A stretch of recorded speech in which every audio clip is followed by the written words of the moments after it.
The perfect morning. Maya Chin stood at her apartment window, watching the Seattle sunrise paint the sky in shades of amber and rose. In her hand, she held a steaming cup of coffee. In her heart, she held dreams that felt closer than ever to coming true. Today was the day. After 3 years of secret work, late nights, and countless revisions, she would finally present her masterpiece, the Ecosphere Tower. The design was revolutionary. A 50-story building that would generate its own energy, collect and purify rainwater, and feature vertical gardens on every 5th floor. It wasn't just a building. It was a statement about the future of architecture. It was her legacy. Maya smiled at her reflection in the window. At 28, she had worked harder than anyone she knew. While others were out enjoying their weekends, she was at her drafting table. While others took vacations, she studied sustainable technologies. Every sacrifice had been worth it. Today, she would present her design to the board of Harrison and Associates, the most prestigious architectural firm in the Pacific Northwest. Her phone buzzed. A text from Daniel: "Good morning, beautiful. Today's your day. I'm so proud of you. See you at the office. Daniel Harrison." Her fiancé of 2 years. The son of the firm's founder. Handsome, charming, and supportive. At least, that's what Maya had always believed. Daniel had encouraged her to pursue this project. He had given her access to the firm's resources. He had told her that her talent deserved to shine. Another text came through, this time from Sarah Mitchell: "You're going to kill it today. Can't wait to see their faces when they see what you've created. Coffee before the meeting?" Sarah. Her best friend since college. They had graduated together, struggled together, celebrated together. When Maya got hired at Harrison and Associates, she had recommended Sarah for a position. Sarah got the job within weeks. They worked side by side, shared secrets, and supported each other through every challenge. Maya texted back to both of them, "Thank you. See you soon." She finished her coffee and got dressed. She chose a navy blazer, white blouse, and tailored pants. Professional but not trying too hard. She wanted her work to speak for itself. As she gathered her presentation materials, her grandmother's words echoed in her mind: "Maya, always trust your instincts. If something feels wrong, it probably is." But nothing felt wrong. Everything felt perfect. The arrival. Maya arrived at the Harrison and Associates building at 8 in the morning. The presentation was scheduled for 9. She wanted time to set up, to review her notes one final time, to calm her nerves. The building was a glass and steel monument to modern architecture, 30 stories of success and ambition. One day, Maya thought, buildings she designed would stand just as tall. She took the elevator to the 15th floor where the main conference room was located. The doors opened, and Maya's heart was racing with excitement. She walked down the hallway, her heels clicking against the polished marble floor. The conference room doors were closed. That was unusual. The room should have been open for setup. Maya pushed the door open and froze. The room was full. The entire board was already seated. At the front of the room, standing beside a large projection screen, was Daniel. He was wearing his best suit, his most confident smile. And on the screen behind him was her design. The Ecosphere Tower. Every detail. Every innovation. Every element she had spent 3 years creating. But her name was nowhere to be seen. "Maya." Daniel's voice was smooth, unbothered. "You're early. We decided to start the presentation a bit ahead of schedule." Maya's briefcase slipped from her hand and hit the floor with a thud. What is this?" Daniel gestured to the screen. "This is the Ecosphere Tower. The project that will revolutionize sustainable urban architecture. The project that will put Harrison and Associates at the forefront of green building design." "That's my design," Maya said. Her voice was quiet, shaking. "Those are my plans. Daniel's smile didn't fade. Maya, I think you're confused. This is a collaborative project. Yes, you contributed some ideas, but the core concept, the engineering solutions, the innovations, those came from our team. Our team? Maya looked around the room. That's when she saw her. Sarah Mitchell, sitting in the front row, dressed in a sharp black suit. Sarah wasn't looking at Maya. She was looking at Daniel with an expression Maya had never seen before. Pride. Possession. Intimacy. Sarah? Maya's voice cracked. Sarah finally met her eyes. There was no warmth there. No friendship. Just cold calculation. Maya, you need to understand. This is business. Daniel and I have been working on this project for months. You were helpful in the early stages, but you can't claim credit for the entire design. Maya felt like the floor was falling away beneath her feet. Months? You and Daniel? I'm sorry you had to find out this way, Daniel said, though his tone suggested he wasn't sorry at all. Sarah and I have been together for over a year. We've been keeping it quiet because of professional considerations. But now that this project is ready to launch, we felt it was time to be honest. Maya's mind was spinning. A year. While she was working late nights on her design, while she was sharing her dreams and struggles with Sarah, while she was planning a future with Daniel, they had been together. They had been plotting. They had been stealing her work. This is insane, Maya said, her voice growing stronger. Everyone in this room knows I've been working on this project. I have files. I have drafts. I have 3 years of documentation. Daniel's smile finally faded. He nodded to someone in the back of the room. A moment later, Richard Harrison, Daniel's father and the firm's founder, stood up. He was a silver-haired man in his 60s, respected throughout the industry, but his expression now was hard and disapproving. Miss Chen, Richard said formally. We've conducted an internal review of the files you're referring to. What we've discovered is concerning. It appears you've been accessing proprietary files that were created by Daniel and Miss Mitchell. You've been copying their work and attempting to pass it off as your own. Maya felt like she'd been punched in the stomach. That's not true. Those are my files.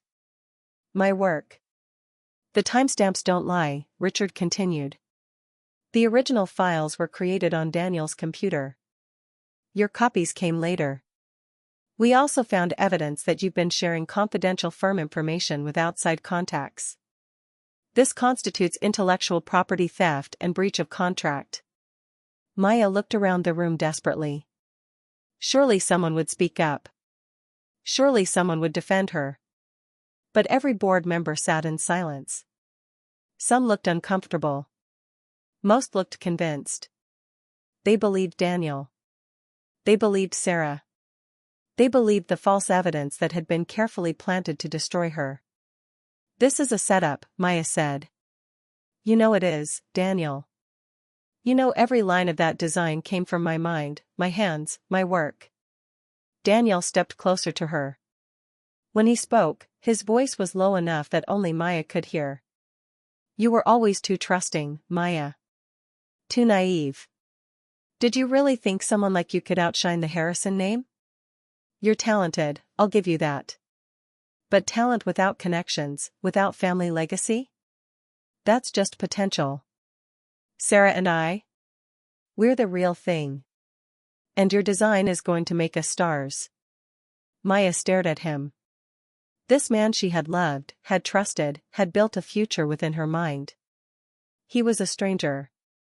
He had always been a stranger. Richard Harrison's voice cut through the room. Miss Chen, effective immediately, your employment with Harrison and Associates is terminated. You have 1 hour to collect your personal belongings and leave the premises. Legal will be in contact regarding the stolen intellectual property. If you attempt to take this matter public or make any defamatory statements about this firm or its employees, we will pursue legal action to the fullest extent of the law. The fall from grace. Maya walked out of that conference room in a daze. She didn't remember taking the elevator down to her office. She didn't remember packing her things into a cardboard box. She didn't remember the security guard escorting her out of the building while her former colleagues watched from their desks, whispering, judging. What she did remember was sitting in her car in the parking garage, staring at the box of her belongings, and realizing her entire life had just collapsed. Her job was gone. Her reputation was destroyed. Her fiancé had betrayed her. Her best friend had been a lie. And her greatest professional achievement had been stolen from her with surgical precision. She tried calling her mentor from graduate school, Professor Hartley. He didn't answer. She tried reaching out to other colleagues in the industry. No one responded. By that evening, she understood why. Daniel and Richard Harrison had been thorough. They had spread the story to every firm in Seattle, every professional network. Maya Chen was a thief. Maya Chen was dishonest. Maya Chen was not to be trusted or hired. Within a week, Maya's professional life was destroyed. No firm would meet with her. No one would return her calls. When she tried to hire a lawyer to fight back, she was told the same thing over and over: the Harrisons had too much power, too many connections, too much money. Fighting them would bankrupt her and accomplish nothing. The engagement ring Daniel had given her sat on her kitchen counter. She had taken it off the day of the betrayal and hadn't touched it since. She should sell it, she thought. She would need the money. Her savings wouldn't last long, and her job. Prospects in Seattle were zero. 2 weeks after her termination, Maya attended what she thought would be a quiet dinner with a few architecture school friends. Instead, she walked into a celebration. Sarah and Daniel's engagement party. They had wasted no time. The party was full of industry professionals, all of them congratulating the happy couple, all of them celebrating the brilliant ecosphere tower design that Daniel and Sarah had created together. Maya stood in the doorway, invisible, as Daniel gave a speech thanking Sarah for being his partner in every way. As Sarah showed off an enormous diamond ring. As they kissed while everyone applauded. Maya left before anyone noticed her. She went home, packed a suitcase, and made a decision. She couldn't stay in Seattle. Every street reminded her of her failure. Every building mocked her destroyed dreams. She needed to leave. She needed to disappear. She needed to start over, even though she had no idea how. The departure and the letter. Maya drove south out of Seattle on a gray morning that matched her mood. She didn't have a destination. She just needed to be somewhere else. Anywhere else. She ended up in a small town called Millbrook, 3 hours south. It was the town where her grandmother had lived before passing away 2 years earlier. Her grandmother had left Maya a small house in her will. Maya had never visited. She'd been too busy building her career, too focused on her future with Daniel, too convinced that her big city dreams were the only dreams worth having. The house was small and old but sturdy. It sat on a quiet street lined with oak trees. The neighbors were elderly couples who waved from their porches.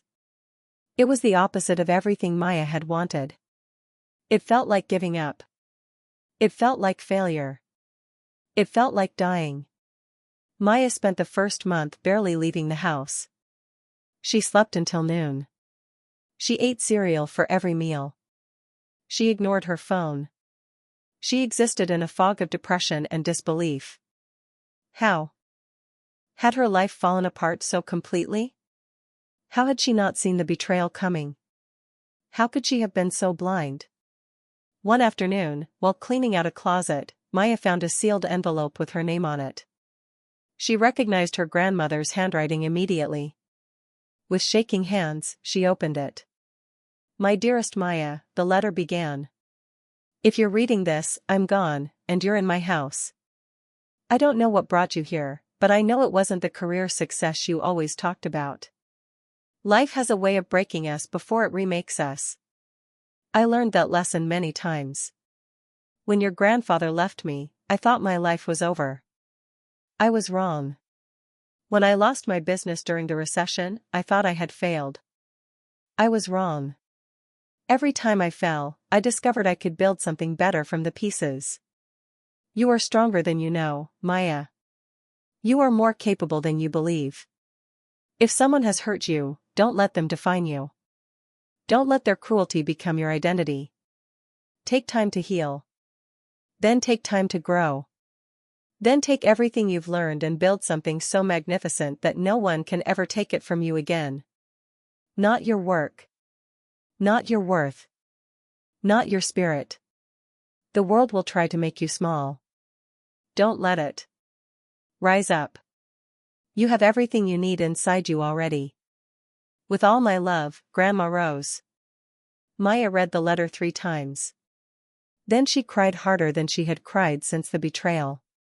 But these tears were different. They weren't just grief. They were release. They were the beginning of something new. She folded the letter carefully and placed it on the refrigerator, held in place by a magnet. Every day, she would read it. Every day, she would remember, she was not defined by what had been taken from her. She was defined by what she chose to build next. That night, for the first time in months, Maya opened her laptop. She began to sketch. Not the Ecosphere Tower. That design was lost to her, stolen and corrupted. But something new. Something better. Something that was entirely, completely, undeniably hers. The road ahead would be long. The climb back would be steep. But Maya Chen was done being a victim. She was done being broken. It was time to rise. And when she did, the people who had destroyed her would finally understand what they had lost. Part 2, Building from Ashes, 2,000 words. 3 years later, a new beginning. The coffee shop in Portland's Pearl District hummed with the quiet energy of creative professionals bent over laptops and sketchpads. Maya Chen sat at a corner table, her dark hair pulled back in a sleek ponytail, reviewing architectural plans on her tablet. She wore a charcoal blazer over a white shirt, simple but expensive. Everything about her was different from the woman who had fled Seattle 3 years ago. She was sharper now. Harder. More careful. Her phone buzzed. A text from Marcus Webb, running 5 minutes late.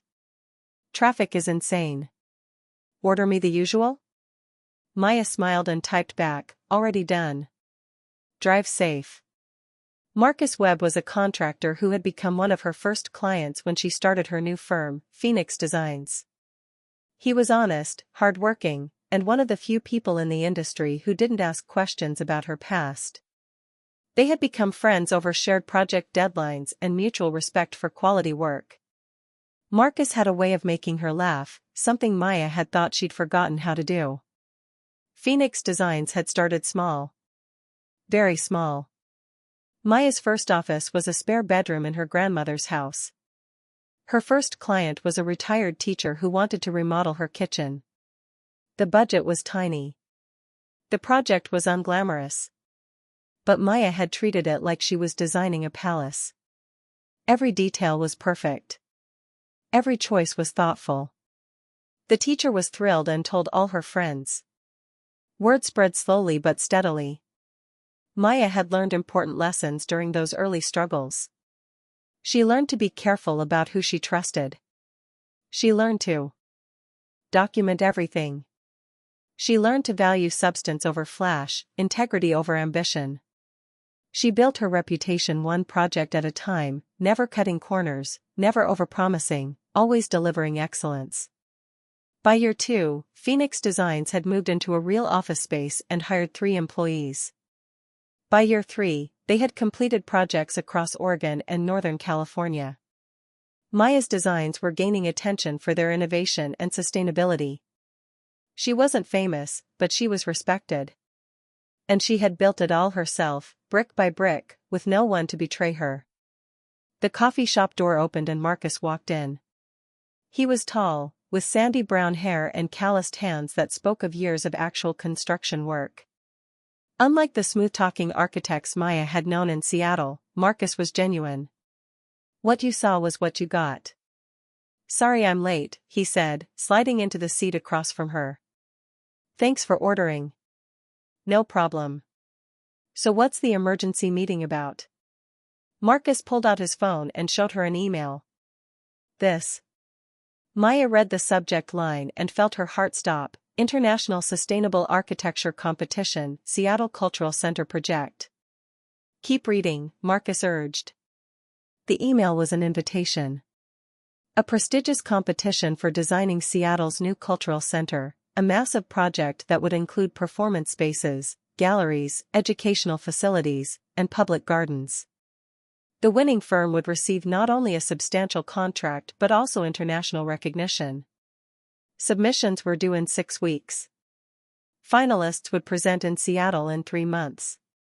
Maya set the phone down carefully. Seattle. I know, Marcus said quietly. But Maya, this is exactly the kind of project Phoenix Designs needs. This would put you on the map. This would prove everything you've built over the last 3 years. I can't go back to Seattle. Why not? Because of what happened? Because of those people who stole from you? Marcus leaned forward. You've spent 3 years hiding. Building something amazing, yes, but hiding. Maybe it's time to stop hiding. Maya shook her head. You don't understand what they did to me, Marcus. They didn't just steal my work. They destroyed my reputation. They made sure I could never work in that city again. That was 3 years ago. You're not the same person now. Phoenix Designs has a reputation. You have a portfolio. You have leverage. Marcus paused. And honestly? Don't you want them to see what you've become? Don't you want them to see that they didn't break you? Maya stared at her coffee. Marcus was right, but he was also wrong. Part of her did want to return to Seattle triumphant.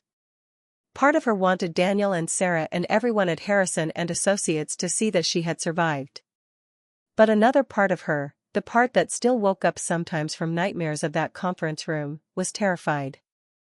Just think about it, Marcus said. Read the competition brief.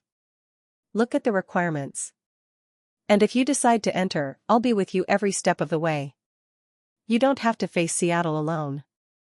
The decision. Maya took the competition brief home. She told herself she would just read it out of curiosity, that she wouldn't actually consider entering. But as she read through the requirements, she felt something stirring inside her. Excitement. Challenge. Purpose. The Seattle Cultural Center was exactly the kind of project she had dreamed about. It required innovative sustainable design, integration with the urban environment, spaces that served diverse community needs, and a bold architectural vision. It was the Ecosphere Tower all over again, but bigger, more complex, more meaningful. Maya opened her laptop and started sketching. Just ideas, she told herself. Just explorations. But within hours, she was fully immersed. Her design began to take shape, a building that seemed to grow from the earth, with curved walls that echoed natural forms, green roofs that. Those 4 weeks were torture. Maya threw herself into other projects, but her mind constantly wandered to the competition. What if she wasn't selected? What if she was selected and had to face Daniel and Sarah? What if Harrison and Associates won again? What if the entire architecture community remembered her as the woman who had been fired for theft? The phone call. The call came on a Tuesday morning. Maya was at a construction site, reviewing progress on a residential project, when her phone rang with an unknown Seattle number. This is Maya Chen, she answered, her heart pounding. Miss Chen, this is Margaret Foster from the Seattle Cultural Center Competition Committee. I'm pleased to inform you that Phoenix Designs has been selected as one of 5 finalists. Congratulations. Maya had to sit down on a stack of lumber. Thank you. Thank you. Finalist presentations will take place 3 weeks from today in Seattle. You'll have 30 minutes to present your design to our panel of judges. We'll send you all the details via email. Do you have any immediate questions? Just one, Maya said. Can you tell me who the other finalists are? Harrison and Associates, Greenfield Architects, Chen and Lopez Partners, and Westbrook Design Group. Harrison and Associates. Of course. Thank you, Maya said again. I'll watch for your email. She ended the call and sat in stunned silence. Marcus, who had been waiting nearby, came over. Well? We're finalists. We're going to Seattle. Marcus grinned and pulled her into a hug. I knew it. Maya, this is incredible. Harrison and Associates is also a finalist, Maya said into his shoulder. Then let's make sure you blow them out of the water. Preparation and transformation. The 3 weeks before the presentation passed in a blur of preparation. Maya refined every aspect of her design. She practiced her presentation until she could deliver it in her sleep. She prepared for every possible question the judges might ask. Months after we met. But I never said anything because I could see you were healing from something. I didn't want to pressure you. I just wanted to be your friend and support you. But since we're being honest right now. He took a breath. You're extraordinary. Not just as an architect, but as a person. You're kind and brilliant and resilient. And watching you rebuild yourself has been the greatest privilege of my life. Maya felt tears prick her eyes. Marcus, You don't have to say anything, he said quickly. I just wanted you to know. Before you go back to Seattle and face your past, I wanted you to know that you have a future waiting for you. Whatever happens with the competition, whatever you discover when you see those people again, you're not alone anymore. You have people who see your worth. You have me. Maya stepped forward and hugged him tightly. Thank you, she whispered. For everything. They stood there for a long moment. Then Maya pulled back and smiled. Okay, she said. Let's go win this thing. Returning to Seattle. Maya and Marcus drove to Seattle the next morning.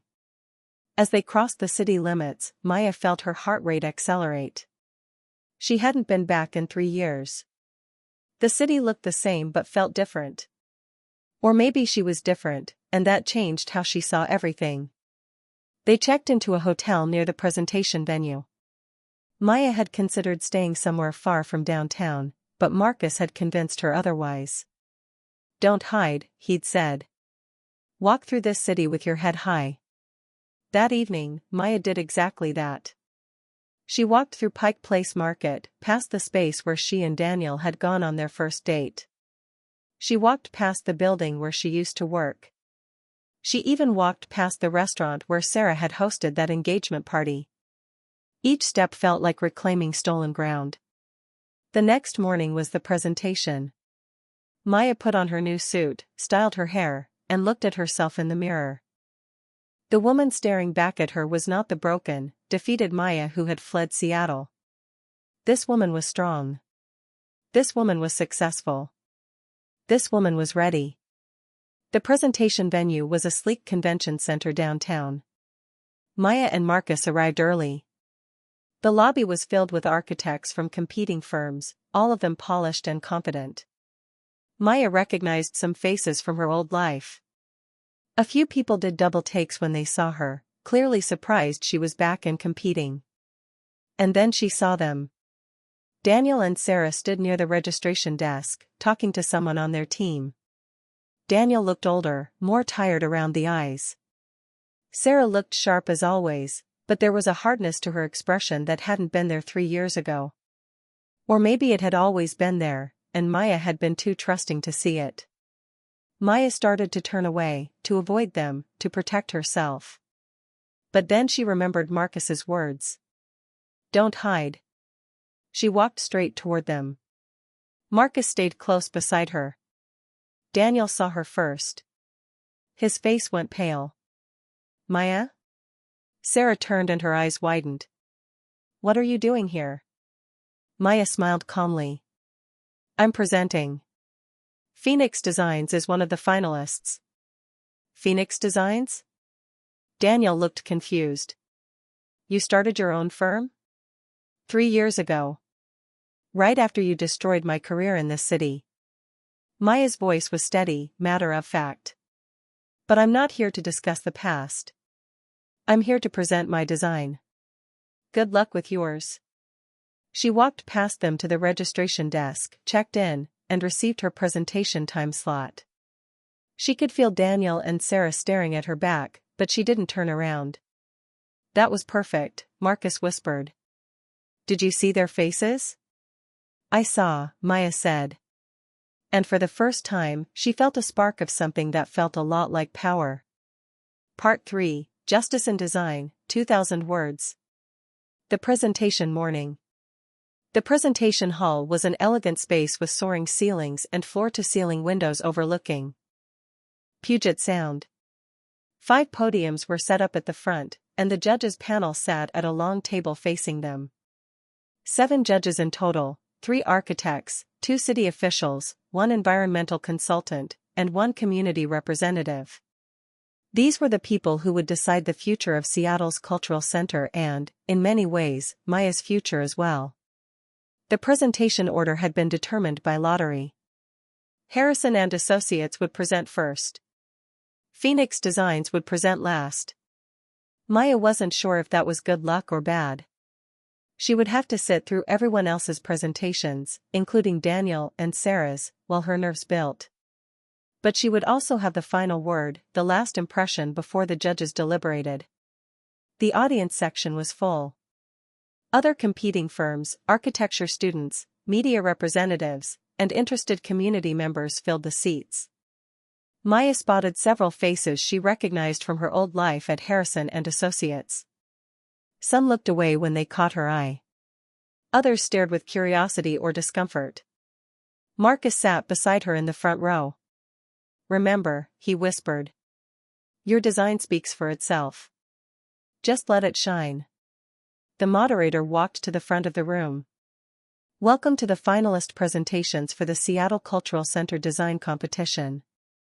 Each firm will have 30 minutes to present, followed by 15 minutes of questions from our panel.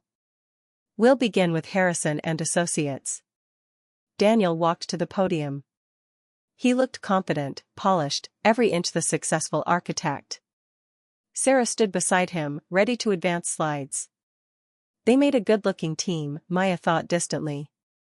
They always had. Good morning, Daniel began. Thank you for this opportunity. Harrison and Associates has been a cornerstone of Seattle architecture for 30 years. Our design for the Cultural Center honors that tradition while embracing the future. The presentation began. Maya watched the screens as Daniel and Sarah unveiled the design. It was fine. Competent.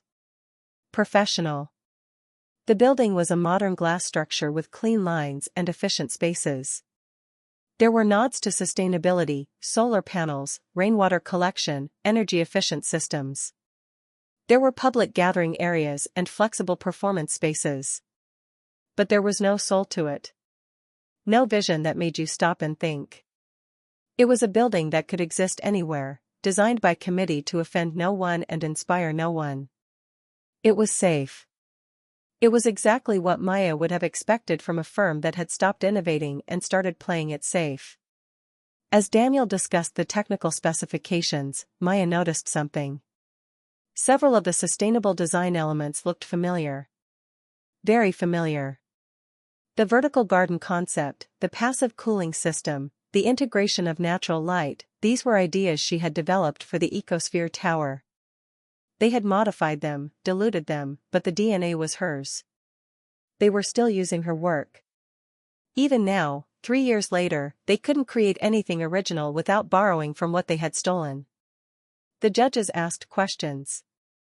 Daniel and Sarah answered smoothly, professionally. They had clearly rehearsed extensively. But Maya noticed that when pressed on the deeper reasoning behind certain design choices, they stumbled. They could explain what they had done, but not always why. The design lacked the conviction that came from true creative ownership. When Harrison and Associates finished, there was polite applause. The moderator called a short break before the next presentation. The other competitors. The second firm, Greenfield Architects, presented a design that was bold and unconventional. Their cultural center was a series of interconnected domes covered in living plants, creating the impression of hills or bubbles rising from the urban landscape. It was interesting but impractical. The judges pointed out concerns about structural integrity, maintenance costs, and climate control. The third firm, Chen and Lopez Partners, took a more traditional approach. Their design was a beautiful stone and wood structure that referenced Pacific Northwest indigenous architecture. It was respectful and thoughtful, but perhaps too conservative for a city looking to make a statement about its future. The fourth firm, Westbrook Design Group, presented something startlingly modern, a building that seemed to defy gravity, with cantilevered sections and dramatic angles. It was artistic and eye-catching, but the judges questioned its functionality and cost. Each presentation had strengths and weaknesses. Each firm had clearly worked hard. But as Maya watched, she felt her confidence growing. Her design was different. Her design was both visually stunning and deeply functional. Her design told a story about what a cultural center could be. Finally, the moderator announced, "Our last presentation will be from Phoenix Designs, represented by Maya Chen." Maya stood and walked to the podium. Her hands were steady. Her mind was clear. She looked out at the audience and saw Daniel and Sarah in the third row, watching her with expressions she couldn't quite read. Anxiety? Curiosity? Fear? She looked at the judges. Then she began Maya's presentation. Good morning. My name is Maya Chen, and I'm the founder of Phoenix Designs. 3 years ago, I left Seattle. Today, I'm honored to return and share with you not just a building design, but a vision for what a cultural center can mean to a community. Maya clicked to her first slide. Instead of showing the building immediately, she showed a photograph of a forest. When I thought about this project, I didn't start with form or function. I started with a question: what does Seattle need? Not just physically, but emotionally, spiritually, culturally. Seattle is a city defined by nature, the sound, the mountains, the forests. But it's also a city of innovation, technology, and forward thinking. How do we create a space that honors both? She clicked to the next slide, showing her design for the first time. The audience audibly gasped. Even the judges leaned forward. The Seattle Cultural Center in Maya's design was extraordinary. The building seemed to emerge organically from its site, with curved walls that echoed the rolling hills of the Pacific Northwest. The exterior was clad in a combination of reclaimed wood and photovoltaic glass that generated energy while providing views. A green roof covered in native plants created a public garden accessible by a gently spiraling path. The building wasn't just sustainable, it was regenerative, giving back more to the environment than it took. The heart of the design is what I call the urban grove, Maya continued, clicking to a stunning interior rendering. A central atrium that rises through all 5 floors, filled with mature trees and natural light. It's a performance space, a gathering place, and a living ecosystem all at once. Visitors can attend a concert under real trees, children can learn about forest ecology steps from a gallery, and community members can simply sit and find peace in the middle of the city. She walked through every aspect of her design. The performance halls with acoustics enhanced by natural materials. The galleries with adaptive lighting powered by the building's own solar collection. The educational spaces that doubled as research facilities for urban sustainability. The public areas that could transform from intimate gathering spots to large community forums. But more than the technical brilliance, Maya communicated the soul of the design. She spoke about creating spaces where art wasn't separate from nature but intertwined with it. Where culture wasn't preserved in sterile boxes but lived and breathed in organic environments. Where innovation served beauty, and beauty served the community. The judges were riveted. They took notes constantly. They looked at each other with expressions of surprise and appreciation. When Maya finished her 30-minute presentation, the room was silent for a moment. Then one of the judges, a renowned architect named Helen Park, spoke first. Miss Chen, this is remarkable.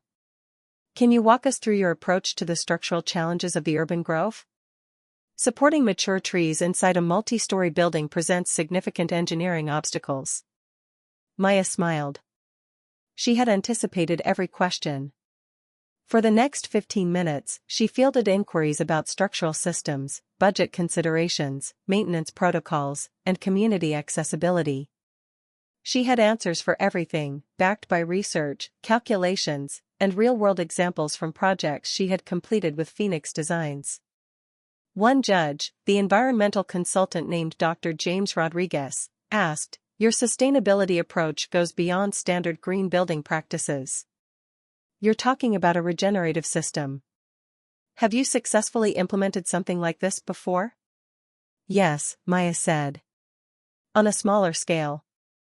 Phoenix Designs completed a community center in Portland last year that functions as a net positive energy building. It generates more power than it consumes and returns clean water to the local watershed. The Seattle Cultural Center would operate on the same principles, but amplified. I'm not proposing theory. I'm proposing proven methodology scaled up for maximum impact." When the question period ended, the applause was immediate and sustained. Not just polite professional courtesy, but genuine enthusiasm. Maya saw people standing. She saw judges nodding appreciatively. She saw architecture students with looks of inspiration on their faces.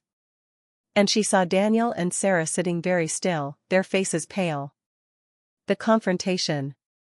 The presentations concluded, and the judges announced they would deliberate for approximately 2 hours before revealing their decision. The competing firms and audience bears filed out to a reception area where coffee and lunch had been set up. Maya was immediately surrounded by people. Architecture students asking about her process. Other professionals congratulating her. Media representatives requesting interviews. It was overwhelming and wonderful. Marcus appeared at her side with a cup of coffee. "You were incredible," he said quietly. "I've never seen anything like that response." "It's not over yet," Maya reminded him. "They haven't chosen a winner." "Maya, they're going to choose you. I'd bet everything on it."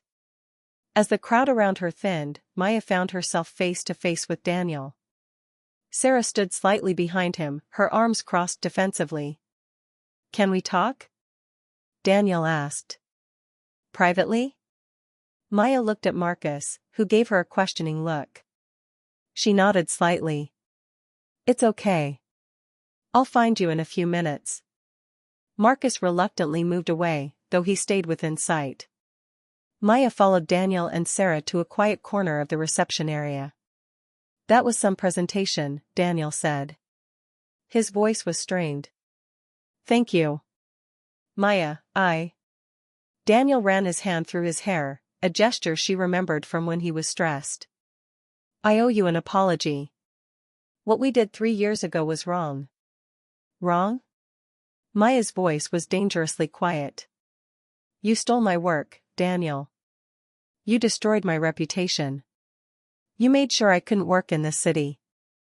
And then you built your career on my designs. Wrong doesn't begin to cover it." Sarah stepped forward. "We didn't have a choice. Your design was brilliant, but you were nobody. We had the platform, the connections, the ability to actually make it happen." Maya laughed, but there was no humor in it. "You had every choice. You chose to betray someone who trusted you. Both of you. And you know what? I used to think that destroyed me. I used to think losing that design and losing this city was the worst thing that could happen." "And now?" Daniel asked quietly. "Now I realize you gave me a gift. You forced me to rebuild from nothing. You forced me to discover that I didn't need your family name or your connections or your validation. Everything I built since leaving Seattle is mine. Completely mine. No one can take it from me because I earned every bit of it." She looked at Sarah. "You were my best friend. Or at least, I thought you were." That betrayal hurt worse than Daniel's. But you taught me to be careful about trust. To document everything. To never depend on anyone's goodwill when contracts and legal protections are available. Those are lessons that have served me well. Maya, our marriage is falling apart, Daniel said suddenly. Our business is struggling. We've been coasting on that one design, your design, for 3 years, and we haven't produced anything original since. I know it's too late for apologies, but I need you to know that we've paid for what we did. We're still paying. Maya looked at him carefully. He looked tired. Older. Unhappy. Sarah stood rigid beside him, clearly uncomfortable with his honesty. I'm not glad you're suffering, Maya said finally. I'm not that person. But I also can't absolve you. What you did changed the course of my life. I've made peace with it, but I'll never forget it. If we could go back, Sarah started. You can't, Maya interrupted. None of us can. We can only move forward. And honestly? I don't want to go back. I like who I've become. I like the firm I've built. I like the life I'm living. So thank you for the apology, Daniel. I accept it. But I don't forgive you. And I never will. She turned to walk away, but Daniel caught her arm gently. Are you happy, Maya? Really happy? Maya thought about her grandmother's house that had become a home. About her team at Phoenix Designs who respected and valued her. About the projects she'd completed that made real differences in people's lives. About Marcus, waiting for her across the room with patient understanding in his eyes. Yes, she said. I really am. The revelation. Before the judges returned with their decision, something unexpected happened. An elderly man approached Maya during the reception. He wore an elegant suit and carried himself with quiet authority. She recognized him immediately, William Hartley, one of the competition judges and a legendary figure in sustainable architecture. Miss Chen, may I have a word? He asked. Of course, Professor Hartley. They moved to a quiet corner. Hartley studied her with sharp, intelligent eyes. I sat through 5 excellent presentations today, he said. But yours was in a different category entirely. It reminded me of something I saw years ago. A design called the Ecosphere Tower. Does that name mean anything to you? Maya's heart stopped. Yes, sir. It does. I was a guest lecturer at a symposium where that design was presented by Harrison and Associates. Daniel Harrison and Sarah Mitchell claimed joint credit. But I've been in this business for 40 years, Miss Chen. I know a derivative design when I see one. And I know authentic genius when I see it. The Ecosphere Tower had the same DNA as what you presented today. The same philosophy, the same innovative thinking, the same soul. Professor Hartley. I did some research after that symposium, he continued. I discovered that a young architect named Maya Chen had been fired from Harrison and Associates around the same time the Ecosphere was presented. The official story was intellectual property theft. But the design didn't match the designers. I've watched Daniel Harrison and Sarah Mitchell over the past 3 years. They're competent professionals, but they're not visionaries. You, however, are a visionary. Maya felt tears burning in her eyes. After 3 years of silence, someone finally saw the truth. I can't prove what happened, Hartley said gently. And as a judge in this competition, I can't let personal theories influence my decision. But I want you to know that I see you, Miss Chen. I see your work. And I will make sure others do too. Thank you, Maya whispered. You have no idea what that means. Actually, I do. I was plagiarized early in my career as well. Someone stole my design for a civic building and nearly destroyed my reputation. I understand exactly what it means to fight back by being undeniably excellent. You've done that today. Whatever the judges decide, you've already won. The decision. 2 hours later, the judges filed back into the presentation hall. The 5 competing firms took their seats in the front rows. Maya sat between Marcus and her Phoenix Designs team members. Her hands were clasped tightly in her lap. The moderator stood at the podium. "Thank you all for your patience during our deliberations. I'll be honest, this was one of the most difficult decisions we've ever faced. Every firm presented excellent work. But in the end, we had to choose the design that best embodied the vision for Seattle's cultural center." Maya held her breath. The judges were unanimous in their decision. The commission for the Seattle Cultural Center goes to Phoenix Designs. The room erupted in applause. Marcus grabbed Maya's hand. Her team members were hugging each other. Maya sat frozen for a moment, unable to process what she'd just heard. She'd won. She'd actually won. Professor Hartley was smiling at her from the judges' table. Other judges were nodding approvingly. And in the third row, Daniel and Sarah sat motionless, staring straight ahead. Maya stood and walked to the front of the room to accept the congratulations. The lead judge, Margaret Foster, shook her hand warmly. "Miss Chen, your design was exceptional. Not just technically brilliant, but emotionally resonant. You understood what this city needs. Congratulations." As Maya returned to her seat, she had to walk past Daniel and Sarah. Daniel looked at her, and in his eyes, she saw complete defeat. Not just at losing the competition, but at the weight of his own choices finally crushing him. "Congratulations," he said quietly. "You deserved it." Sarah said nothing. She simply stood and walked out of the hall, Daniel following behind her. Maya watched them go. She expected to feel triumph, satisfaction, vindication. But what she actually felt was relief. It was finally over. The chapter that had begun with betrayal had ended with justice. Not revenge, she hadn't destroyed them. They had destroyed themselves. She had simply succeeded on her own merits. New beginnings. That evening, Phoenix Designs celebrated at a restaurant overlooking Elliott Bay. Maya's team was ecstatic, already discussing the project timeline and hiring plans. The Seattle Cultural Center would require doubling their staff and opening a Seattle office. Maya's small firm was about to become something much larger. But as the celebration continued, Maya found herself stepping outside onto the restaurant's patio. She needed a moment of quiet, a moment to process everything that had happened. Marcus joined her a few minutes later. "You okay?" he asked. "I don't know. I thought winning would feel different. I thought I'd feel vindicated or triumphant. But mostly I just feel relieved. Like I can finally move on." "That's because you already moved on, Maya. 3 years ago, when you started Phoenix Designs, when you chose to build something new instead of dwelling on what was stolen. Today wasn't about getting revenge. It was about proving to yourself what you already knew, that you're extraordinary at what you do." Maya smiled. "When did you get so wise?"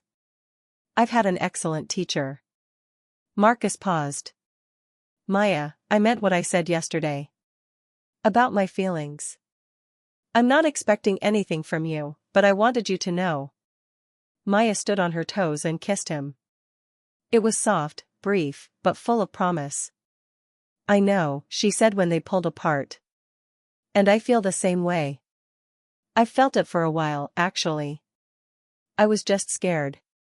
Scared of trusting someone again. Scared of being vulnerable. And now? And now? Now I realize that not everyone is Daniel or Sarah. Some people are genuine. Some people actually stay. You stayed, Marcus. Through everything, you stayed." Marcus pulled her into a hug. They stood there on the patio, looking out at the Seattle skyline, at the city where Maya had once been destroyed and now stood victorious. "What happens now?" Marcus asked. Maya thought about the cultural center she would build. About the Seattle office Phoenix Designs would open. About the future that stretched out before her, full of possibility. "Now we build," she said.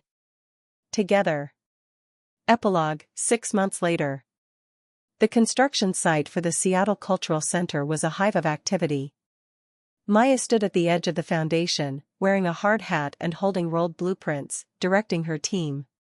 The building was beginning to take shape, and seeing her design become reality was more satisfying than any revenge could ever be. Marcus walked up beside her, also wearing a hard hat. He'd been hired as the primary contractor for the project. They made a good team professionally and personally. The structural engineer signed off on the urban growth supports, he said. We're ready to begin that phase next week. Excellent. Maya made a note on her tablet. A car pulled up to the site office. Maya looked up and was surprised to see Daniel Harrison stepping out. He looked different, less polished, more humble. He walked over hesitantly. Maya, I hope I'm not intruding. I wanted to see. I heard the project was starting. It's a public construction site, Maya said neutrally. You're not intruding. Daniel looked at the foundation, at the plans posted in the site office, at the activity all around them. It's going to be incredible, he said quietly. I can already tell. This is what the ecosphere should have been. This is what you were always capable of. Daniel, why are you here? He took a breath. Harrison and Associates is closing. My father is retiring, and I'm dissolving the firm. We've accepted that we can't continue. Not with our reputation, not with our lack of original vision. Sarah and I are divorced. She's moved to California. I'm sorry to hear that. Don't be. It's what we deserved. Daniel met her eyes. I came here to say that I'm going to make a public statement. About the Ecosphere Tower. About what we did to you. I'm going to tell the truth. Maya shook her head. Don't. Maya. I don't need you to do that, Daniel. I don't need your confession or your public redemption arc. What happened 3 years ago made me who I am today. I'm not angry anymore. I'm just done. Let it go. Build whatever life you're going to build next, and leave me out of it. Daniel nodded slowly. You're a better person than I am. Maybe. Or maybe I just understand that holding on to anger hurts me more than it hurts you. Either way, this is goodbye, Daniel. I truly hope you figure out who you want to be. Daniel got back in his car and drove away. Maya watched him go, feeling nothing but peace. Marcus put his arm around her shoulders. That was generous of you. It wasn't generous. It was self-preservation. Some people don't deserve space in your life, even as enemies. He's not worth my energy anymore. Well, I think you're remarkable. Maya smiled up at him. You're biased. Absolutely. Marcus kissed her forehead. Come on. The afternoon team meeting is in 10 minutes, and you need to approve the materials for the performance hall. Daniel looked at the foundation, at the plans posted in the site office, at the activity all around them. It's going to be incredible, he said quietly. I can already tell. This is what the ecosphere should have been. This is what you were always capable of. Daniel, why are you here? He took a breath. Harrison and Associates is closing. My father is retiring, and I'm dissolving the firm. We've accepted that we can't continue. Not with our reputation, not with our lack of original vision. Sarah and I are divorced. She's moved to California. I'm sorry to hear that. Don't be. It's what we deserved. Daniel met her eyes. I came here to say that I'm going to make a public statement. About the Ecosphere Tower. About what we did to you. I'm going to tell the truth. Maya shook her head. Don't. Maya. I don't need you to do that, Daniel. I don't need your confession or your public redemption arc. What happened 3 years ago made me who I am today. I'm not angry anymore. I'm just done. Let it go. Build whatever life you're going to build next, and leave me out of it. Daniel nodded slowly. You're a better person than I am. Maybe. Or maybe I just understand that holding on to anger hurts me more than it hurts you. Either way, this is goodbye, Daniel. I truly hope you figure out who you want to be. Daniel got back in his car and drove away. Maya watched him go, feeling nothing but peace. Marcus put his arm around her shoulders.